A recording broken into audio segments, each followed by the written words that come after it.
it might be a silly question, but if you're someone and you don't have a tribe and you don't have a direction, you feel lost or you're spiraling, like what is the first step?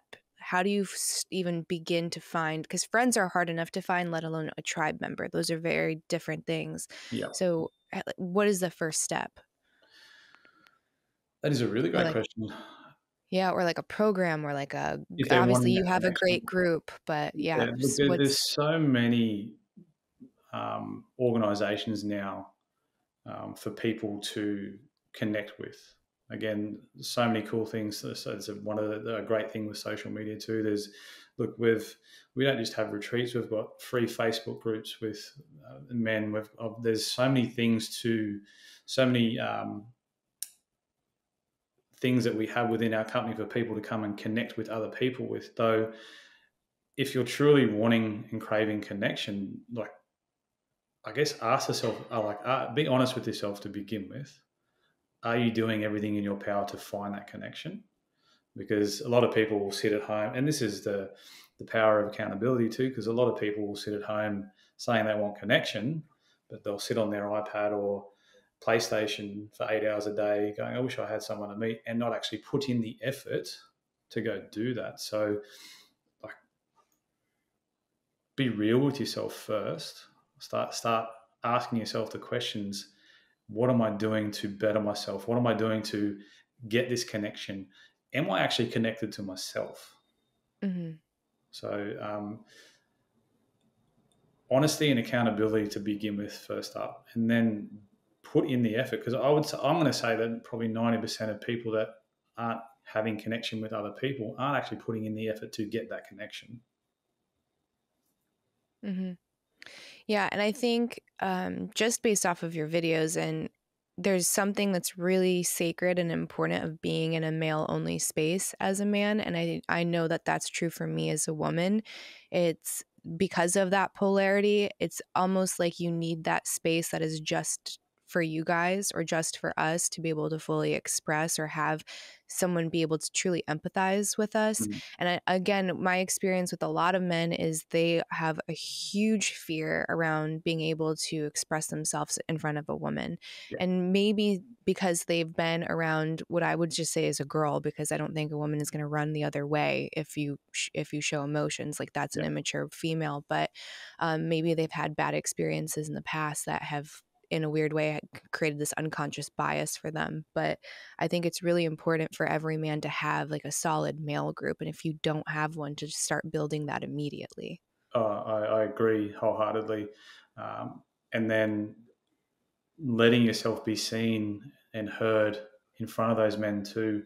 Not have some depth to conversation, be vulnerable, because that's where the strength is. True strength lies in that vulnerability. It's easy to push stuff down. That's the Hmm. easy part. It's the tough part to begin with is letting it out, sharing it. Though once you do, it becomes easier. And then one of I guess a big point of difference with how we run our retreats is we actually have women come on our retreat as facilitators. It's not the entire time, but during the second day, my wife and one of our other female facilitators come in, because a lot of wounding for men that happen is females, their Hmm. mums. Like there's so many mum and sisters and auntie woundings. So for men to be able to heal properly, they have to have the feminine there. And I found that out because it was during some training that I was doing. They actually brought men's work into the room, and I hadn't experienced that before. Um, and it was a room full of 80 people. I think there was only 10 of us were men, the rest were women. And we had to we didn't have to, but we got to experience that release through that yelling and the roaring. And for me, that was the first moment I ever had felt so free from myself and yet so connected to myself at the same time. And it was that moment where I decided I was going to create the Heartland Warriors and the retreats. Though I did that in front of women, Hmm.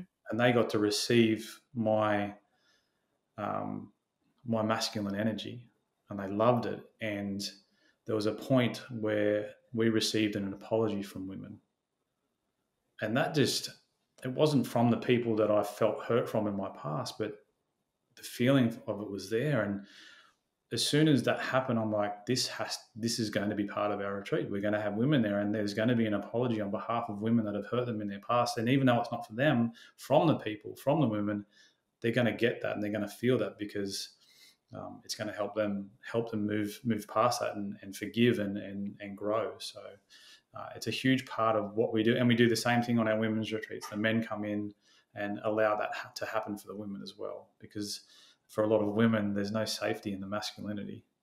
Mm-hmm.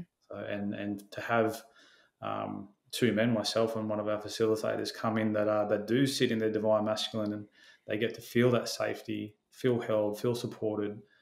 They soften, they sit in their feminine for probably the first time in a very long time, and they're able Mm-hmm. to forgive as well and move on. Mm-hmm. Yeah, it's really incredible how many wounds can kind of stick around from childhood for a lot of people. So I feel like one of the deepest wounds for a woman to get over is the masculine wound from her father. And the same goes for a young boy, which is the feminine wound of the mother. And for me, I try so hard not to like over nurture or over protect or anything, and let my boys be boys, because Mm. you have to recognize they're a different animal than a girl. And I can't expect them to be the perfect little girl, because they are not.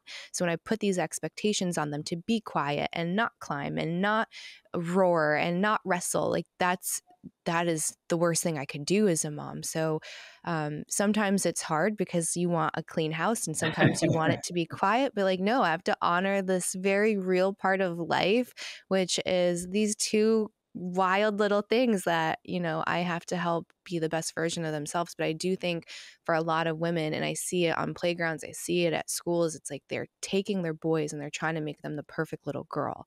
And I Yeah, think that that's where you start to get the shutdown, the emotional shutdown. yeah, It's okay, be quiet, be still, don't move, be seen and not heard, right? It's like that's where you almost get this shadow stoicism where of a man where you're like, oh no, he's stoic. It's like, no, he's probably shut down. yeah. He hasn't been allowed to feel anything.